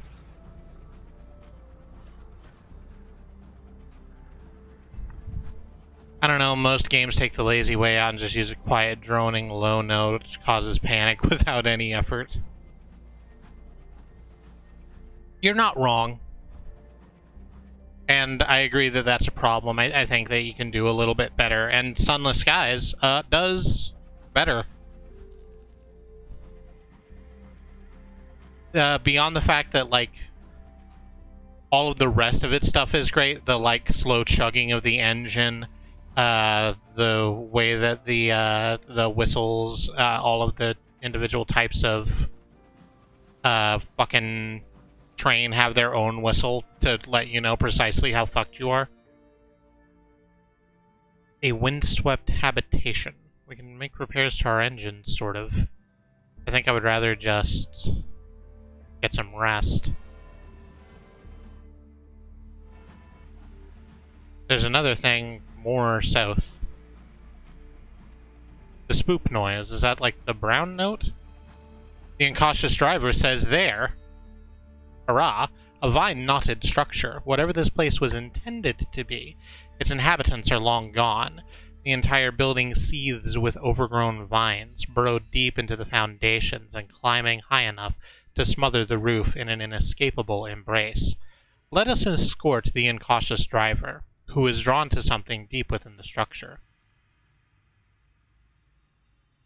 An impossible quest. The driver follows a trail of fungal vines deep into the bowels of the building, stopping at a bulbous mass that takes up much of what was originally a cellar. They approach it, letting its thorns rise up, wrap around them, and draw blood. "I'm here to take you home," the driver yells. The driver tells it. Though it seems unlikely the verdant fragment has any interest in something as simplistic as human speech. The driver winces as it digs its thorns in deeper. When it finally lets go, the driver looks miserable. It won't come with us, they force out, wincing at the sting of fresh iodine on their wounds. It prizes its freedom too much to give up and just become part of its primogenitor. I don't know what to do. That's a fun parallel that they've drawn. I like that a lot.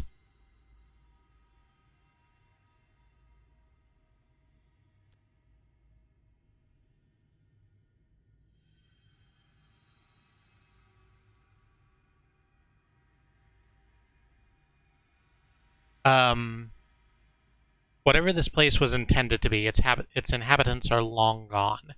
The entire building seethes with overgrown vines burrowed deep into the foundations and climbing high enough to smother the roof in an inescapable embrace. We can attempt to communicate with the verdant. We can offer ourselves as a host. Or we can try and blow it up. We don't really have the capability of doing that. The verdant fragment pulses slowly, showing no interest in your attempt to communicate. Okay, good. I guess we're going to offer ourselves as a host to the hideous fungus, then. That's a good. Sure, the vines shift down from the driver's arms to your own... Okay, so I kind of just slid over the ones that we did with the incautious driver, but this is going to be more... plant hurting you. And I think it's going to get a little more graphic. So there's your warning. I'm going to look over chat real quick to give people time to mute or whatever. Badroad says, so Geyer _ has been doing Adventures of Link speedrun practice, and I find the in-town music stressful because it keeps going up for a lot longer than I expect before it changes. Does Geyer have a partner called Gimbal? And do they live in the Wabe? Jabberwock, a perennial favorite here at squirrellily.stream.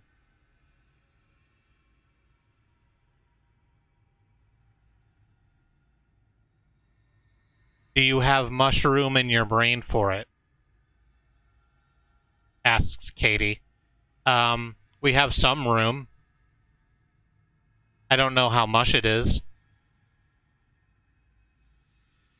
The vines shift from the driver's arms to your own flesh, digging in for the verdant fragment to taste your blood and get your measure. It appears to find it acceptable. The main mass of growth erupts into a single large flower that sprays spores into your face and withers away. As you help the driver cut the central mass free, something in the back of your head whispers to you in the language of flowers and butterflies. You can now return the renegade fungal mass to the nature reserve. We have permanently lost 1 iron. So our new total is 28. We did not have a lot of iron to start with. We've also gained 2,000 experience. I would say that this is a hell of an experience.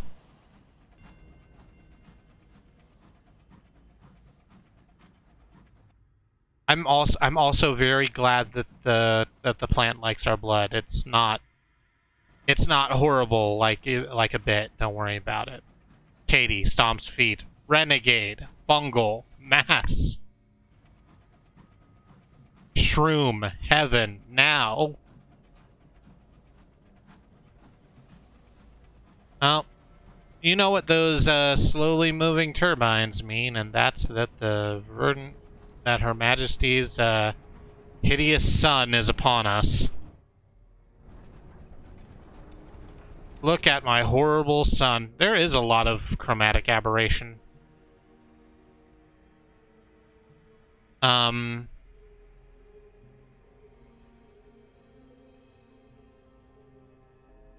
Let's break out the brandy real quick. Oh, that didn't work well. Whoops. Well, we just lost some supplies for no reason, but that's okay. We're just gonna head here to the Clockwork Sun. Daniel, we can't keep doing this. Yes, Bad Road, we have a brain shroom now. it doesn't want to go with its the rest of its fungal family that's living in the driver's head, because it likes having freedom and would rather do its own thing, which we represent. It's not a problem at all. Let me tell you. The dock is rarely used and its maintenance has lapsed. There's evidence of rust and metal strain, but only of non-crucial components. It's safe to stop for now.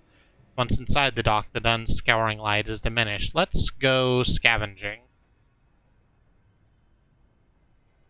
I would like to try and get some supplies. I did not get some supplies. I did get some supplies. Oh. Hours pass before your crew members return, laden with dusty parcels.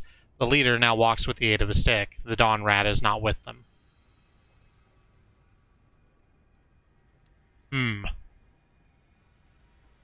Well, that's not a problem. Don't worry about it.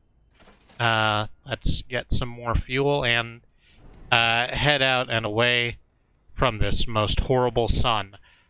So what I want to do is take the long way around the rim to get to the Most Serene Mausoleum, because we have something to do there. And if we're lucky, we'll run into Perturance or the Gated Community, which apparently I've never known what it was called. Was the Dawn Rat a member of the Rat Brigade? No, the Dawn Rats are people who live in the moving, shifting metal planes of the Clockwork Sun itself. They were supposed to be builders and maintenancers, but that didn't go the way that London expected it to go. So they built the Clockwork Sun because they broke the original sun. Yeah, so I don't remember if they go into detail on how it happened, but something about launching London into the sky caused the sun to explode and cause the mineable resource that we call ours to be spread everywhere, because of course we get our time from the sun. That's also why time is unreliable in a lot of different places. Clockwork Sun also really isn't doing its job, mostly because it's not being maintained properly. Right, the Dawn Rat was our local guide, and I'm hoping that they just kind of took a slip and we'll be back the next time we go there to the Clockwork Sun. That might not be the case.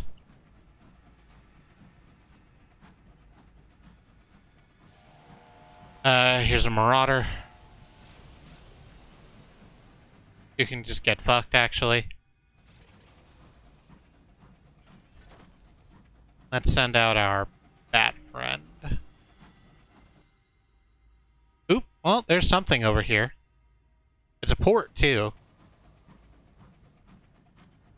And I think from the way the rest of this area looks, this is going to be the Gated Community that I keep saying I know the name of and don't.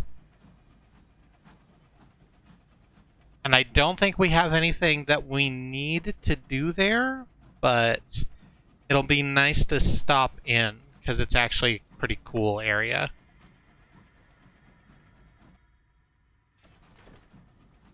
Oh, there's a dead ship over this way. Be ashamed to waste it.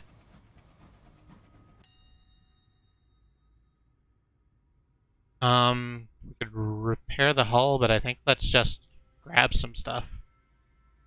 We can get some supplies, we can get some munitions, we can get whatever's in the captain's quarters. Let's do that. You've gained an you've gained an otherworldly artifact and obtained the ire of this fucking marauder. Like an asshole.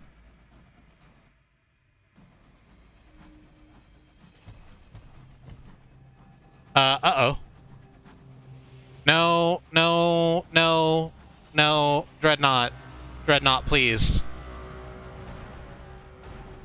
Okay, cool. You fight the other, more real Dreadnought, and I'm just gonna stay back here and let you fuckers fight it out while I go this way where it's cool. Don't worry about it. Thank you, I sure have learned a good lesson about crystal dashing responsibly.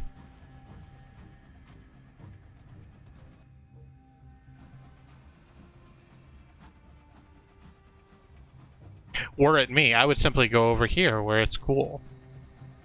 Here's McMaster's pen. Oh no. Oh no, do I have enough things? No, that's unaccountably peckish. That's not what I want. It's possessions. I have 4 savage secrets. Good, good, good, good. That's what I wanted.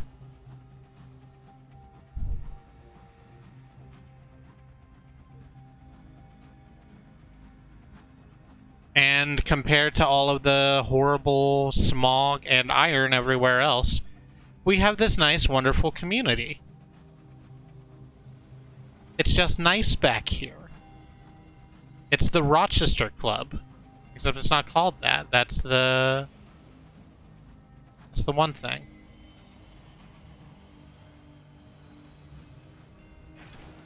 Airy House.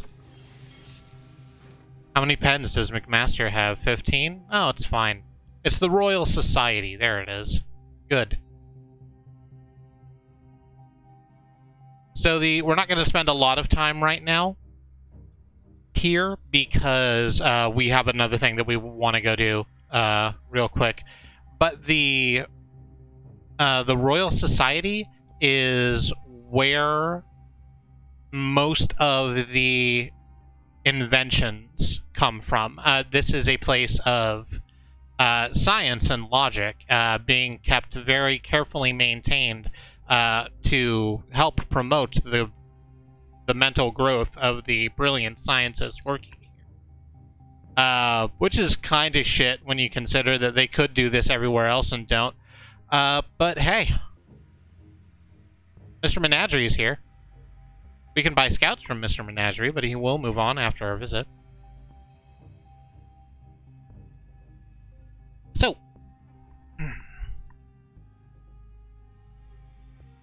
Mr. Menagerie is keen to tell you a tale from its collection, but requires payment first. So let's hear a new story from Mr. Menagerie.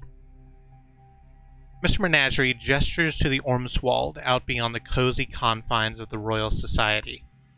Old ground, hunting ground, when wings spread free and soared and we were indigo in tooth and claw. Those teeth you can see below the hood? When the skies were young, when we were young, our bargains were savage, our hunts were sacred. We lifted all wings, our appetites naked. All gone now. Things change. Time takes all. I can't hear the phrase science and logic because it reminds me of the phrase logic and facts, which reminds me of those shitty YouTube videos. No, I chose those words on purpose. This is what this is. Oh no, never was there ever a cat so special as. Purchase an intrepid cabby. A large guinea pig wearing a plumed helmet is dozing in a hutch. It is sleeping next to an intricate mechanical bat. I thought we could get the star-smitten bat, but we can't because we don't have any visions of the heavens. Fuck. This requires a mirror 50 for us to use. We might as well get it because we'll have that eventually, but we can't use the poor cabby right now. Mr. Menagerie extends a long finger to prod the dozing guinea pig. Oh, says the cabby, rubbing sleep from its eyes with a front paw. I do beg your pardon. It sits upright to address you. Sir Lionel, at your service. Am I to understand you are in need of a valiant scout, capital S? If so, I am the very pig. Just point me in a direction, and I will sally forth on my trusty bat. Mr. Menagerie seems somewhat relieved to pass Sir Lionel on, and begins to gather up its things.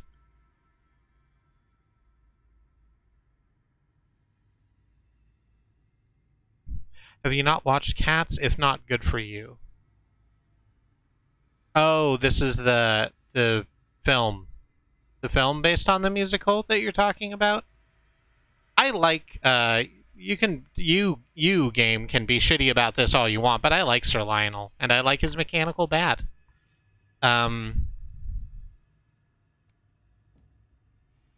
You sell literature here. Actually, you sell munitions here. Oh, this is where we can just go to get gun juice our summer at camp.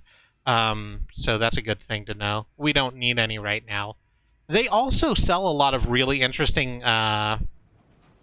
level ups for your ship, which we're also not going to do right now because we're on a quest, and that quest does not. Oh, there we go. There's the big pop, and that quest doesn't take us here.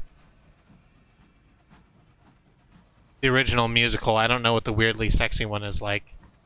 Oh, thank you, Mox. Good. More weirdly sexy than the regular weirdly sexy Cats musical. I feel like a lot of people who don't know anything, like, I've never seen Cats, but in anywhere, like in a theater, on a screen, on TV, never seen it, but it did filter down to me that it was like real horny. And I think that people who have absolutely never had any sort of understanding of what Cats is, then just knew the name, were surprised by the fact that it was more horny. The movie attempts to remove the gay from Cats. Attempts. Implies it fails? Because this is impossible? Yes. Good. An estate of vacant homes stands here. They have become the temporary habitation of a gang of skylarks, the homeless vagabonds who wander the windy paths of the sky. We can swap stories and get a vision of the heavens? You know, if we get a vision of the heavens, we could actually just spin right back around and get that other... No, we can't, because Mr. Menagerie will have moved on by now, because we spoke to it already. Fuck. Well, we'll have it for next time. That's fine. Oh! Okay, so I did just side juke myself into a rock. That's a thing that happened.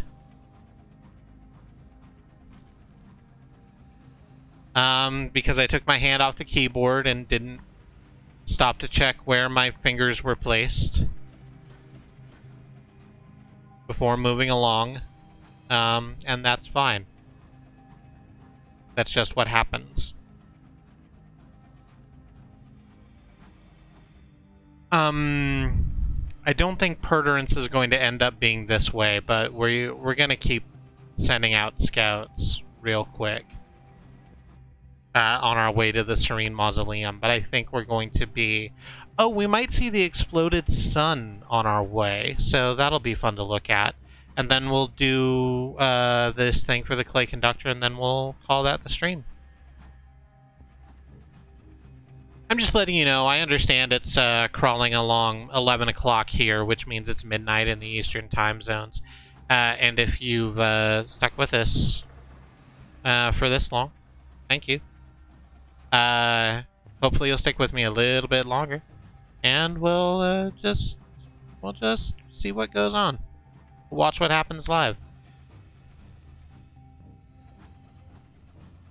Some sort of horrible thing over here. That's another one of these wrecked buildings. Let's just stay a while and recover some terror. There we go. Let's just side bump ourselves into... Oh, I really thought we were going to get away today without people setting off fucking fireworks. I really thought we were going to be able to do that, but apparently not. So that's cool. Xenon says, let's do Cats again, but fixing it so it's furries and not just teasing the viewer the whole time. Let those cats fuck. Oh yeah, here it is. This is what the sun looks like now.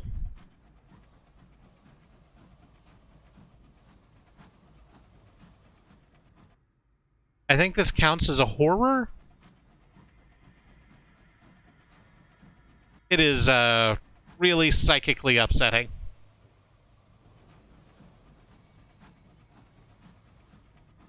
Can you stop the cats from fucking? They did in the movie.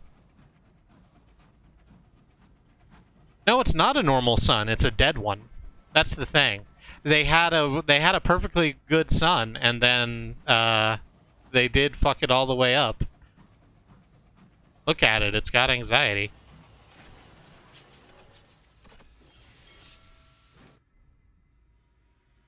Let's head into Kensington Station real quick. We need to introduce ourselves again because it's the first time that we have come here. Let's write a port report while we're about it. Oh, I should have wrote a port report at the Royal Society. Fuck. Let's search for a clayman. The clay conductor seeks a new singing partner. Something I realized during my stream but didn't say is that I think Katamari Damacy is cosmic horror. No, I'm pretty sure I remember you saying that, and it absolutely is. Katamari Damacy is... Damacy, I'm being told. Katamari Damacy is cosmic horror as shown from the point of view of the horrors, right? Your dad's basically Cthulhu. The king of all cosmos is some sort of creature that's too grand for the Earthling mind to really contain, and then it just kind of steps itself way the fuck over. And it's very pastel bright and cubic, and that's fun and everything, to kind of distract you from that fact.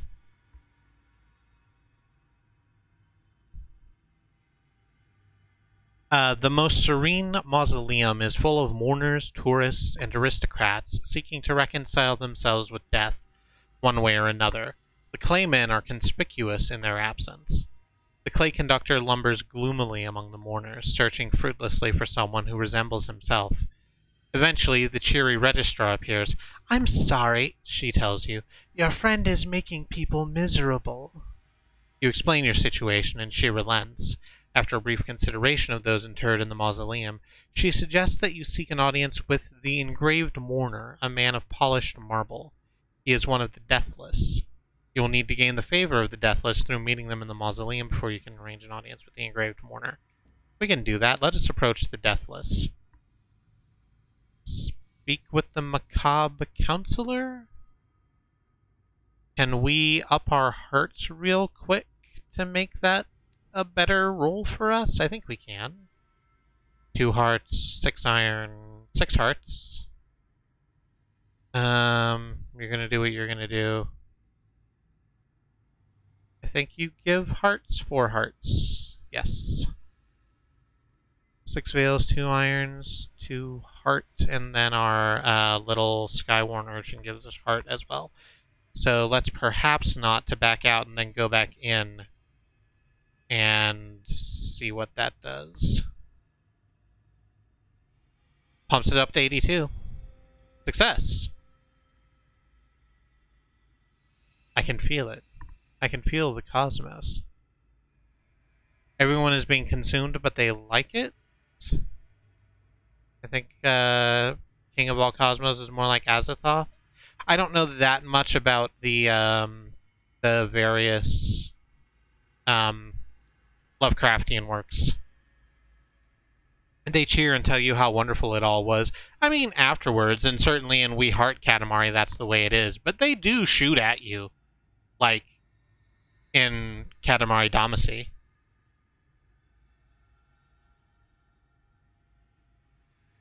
The counselor advances through the nave like an old spider trespassing on a rival's web. I think we read this, actually. You have gained favor of the deathless, which I think means we can consult the engraved mourner. Yes. A man of alabaster and marble, cold and ancient as an antique statue. Might he have an interest in the clay choirs? You will require the... Yeah, we did that thing. A courtesy.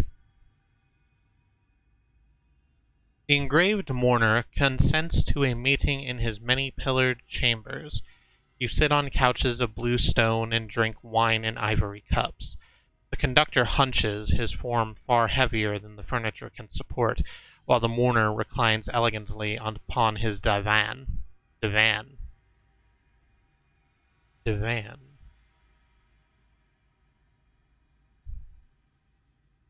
Divan. Divan. Divan.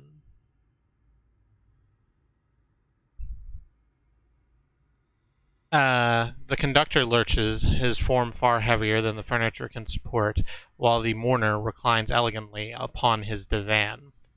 After polite introductions, the conductor demands, "Why do you look so different?" You know, what's your fucking voice? You were drawful. I've done this before. You're flat. "Why do you look so different?" The mourner smiles. "I was built for a purpose, to guide, to shepherd, and to travel. It was seemed I should be pleasing to the eye and ear. Now, you wanted to hear me sing." His singing is somber, cold, and sad. The clay conductor shakes his head. "No good. Too much like the sky." You make your excuses. You may speak to the clay conductor back aboard your ship. So let's. Ask the conductor why he was so rude. The meeting with the engraved mourner clearly did not go well. "He's defective, plain to hear. No wonder he lives surrounded by humans. If they only knew true clay music." The conductor grimaces. He directs your attention to a crumpled brochure. It is for Magdalen's House of Small Comfort in the Reach. "Any company the weary skyfarer needs we shall provide. Anyone you can think of, those of a rubbery persuasion, the company of the dead, even clay company." The conductor taps the page. "We shall see. Can we?"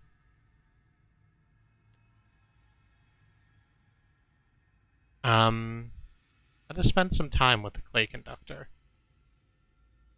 "Yes." He doesn't look up from a large volume of sheet music, slow hymns like the drift of continents, made from the melody of plate-shifting earthquakes. You attempt to engage him in conversation, but he responds to this with reluctance. He is content for the moment. His days have been tolerable. No, he does not need anything. When you eventually give up and make to go, he seems relieved. I like the clay conductor a lot. Just putting that out there. So, like a choir conductor, yes, but also a train conductor. He's both. It's a good pun.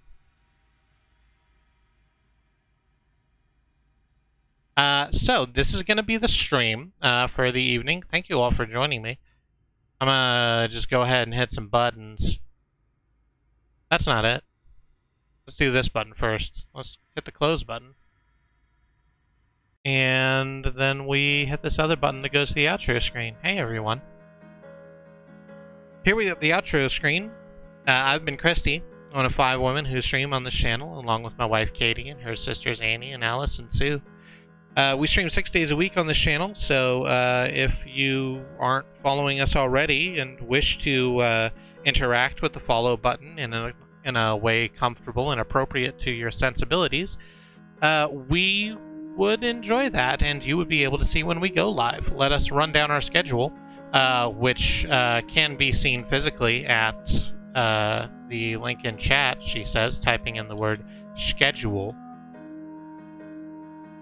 That's not what that word is. Someone else do that for me, please. Thank you. I don't know why I couldn't get that word. You can see our schedule. We do have it visible now on a web page, but let me run it down for you real quick so that you know what you're getting into. Let me bring it up myself while I'm thinking about it. No, I don't want to open it in Microsoft Edge. Why would I ever want to open anything in Microsoft Edge? You know, this whole fucking thing.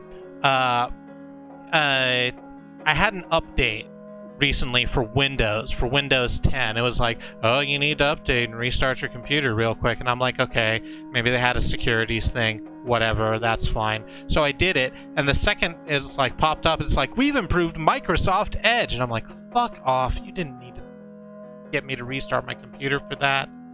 Why are you like this? Anyway, our schedule. Tuesday is Annie. Annie's playing Super Mash still. It's a very good game, and she's enjoying playing it. I suggest that you come in and watch that. I suggest you come in and watch all of our streams, but that's been particularly good and fun and interactive as we all kind of decide together what sort of games we want to mash up. Wednesday will be Sue playing Monster Hunter Generations Ultimate, a game about carving up magnificent beasts and turning them into pants. It's that's a heck of a game. She's getting into the harder fights now with the much more beautiful monsters to create far more durable pants. On Thursday, Alice will be playing Chrono Trigger, a classic of the genre, with some problems existing from it being made at the time and place that it was made. We're talking about that.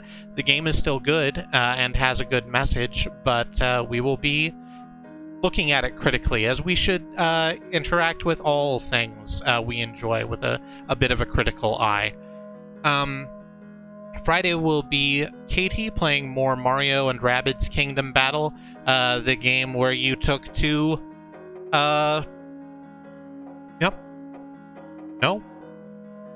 Right! Next Friday is Press Any Key, because it's the second Friday of the month. I should know that. I played a bunch of games today to do